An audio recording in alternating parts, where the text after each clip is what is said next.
Hey everyone, guess what? I won Hacker Noon's Contributing Writer of the Year in the tech category. So I just wanted to start off by saying thank you so much for your support and your votes. And if you haven't actually seen any of my blogs yet, you can check them out. Go to hackernoon.com/@PatrickLeet. Today I want to talk about number 3 on my reflections. And this one was that there are no such thing as business problems, just personal problems manifested in your business.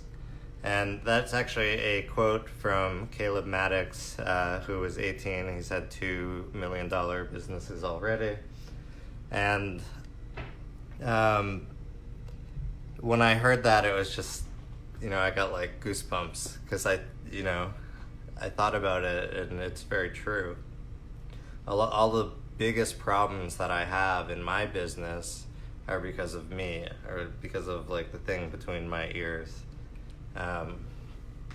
telling me like, don't record, it's scary, or like, procrastinate on this project, or whatever it is. It's like some sort of personal problem that's holding me back, and then that's manifested within my business. So I want to talk about what causes you to make these decisions that are not beneficial to you. And this part I learned from Tony Robbins, which is everything in life is driven by pain and pleasure, and what you associate each action you take with that. So, for example, over the past 7 weeks, I've been doing this exercise program, and it's for a long time I have been letting myself like get out of shape and just focusing on like my mind and not my body, and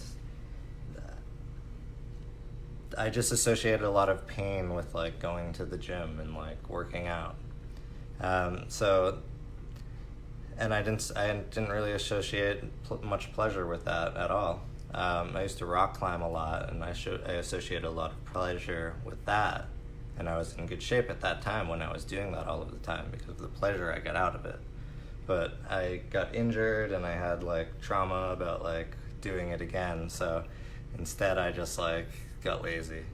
And in order for me to make a shift to start seeing exercising as pleasurable again, I had to make a mind shift. And the way that I did that was by thinking about the destiny that I want. And the destiny, like my dad has just had heart problems. I lost a friend recently to a heart issue. So like I want to be healthy, and I want to, so yeah. By thinking about the destiny that I want in the moment, that allows me to think about the outcome and the pleasure that I'll have from it, rather than the pain that I have associated with doing such a thing. So by switching what you think about, you can switch how you feel about a given situation. So when I'm going to work out, instead of thinking about how much it's boring or I don't actually like doing it, I think about how I'm going to be after keeping up with it for 12 weeks or longer, or for life. Or if a decision, it only takes a moment to make. And once you make it, like, you can start to reap those benefits. And those decisions are what determines your destiny. So, what I did to myself to make that decision was make myself change my state.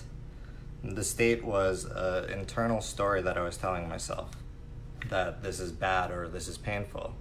And I changed it to a story about how if I fulfill and carry through with what I'm doing, then it will give me pleasure instead. And every time I have this dilemma, I get to think about that instead. So state changes happens by changing the stories that you tell.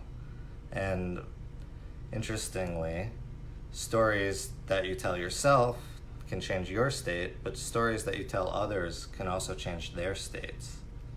And this is effectively what marketing is. It's going out and telling stories to get people to realize that they have these beliefs that aren't true or could be broken or could be solved if they happen to see it from your perspective.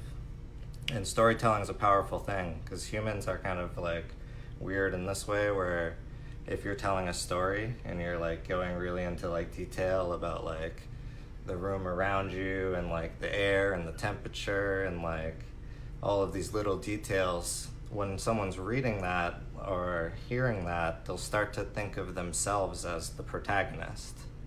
And if you tell the story from that point while they're thinking of themselves as the protagonist, through the point where you reach some sort of epiphany, you can actually get the person to have that epiphany themselves, which leads back to winning this award on Hacker Noon, because that's generally a format that I follow for a lot of my stories. Is I want to build connection with people and then lead them through a story to have an epiphany, so they feel like as if the idea was their own, because they see that there's somebody who was where they are and has gone where they want to go, and that allows them to have belief. And I mean, that belief comes because it's, you know, they're true stories and they're true learning and growth experiences. So, and to get back on track to the topic of only being personal problems, another point which ties in with the second one, which is focusing on the who instead of the how.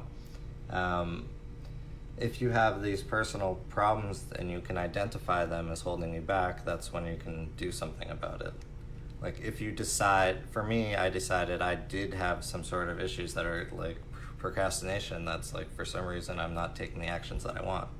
So to do that, asking how is a very deep psychological question. So asking who instead has allowed me to like skip a whole bunch of that trial and error, because the who I chose was Tony Robbins, and that's something that he's like really good at. I have some audio programs of his and I listen to them, and he helps me change my internal beliefs by making state changes through stories. Anyway, that's all I have for tonight. Thanks for listening.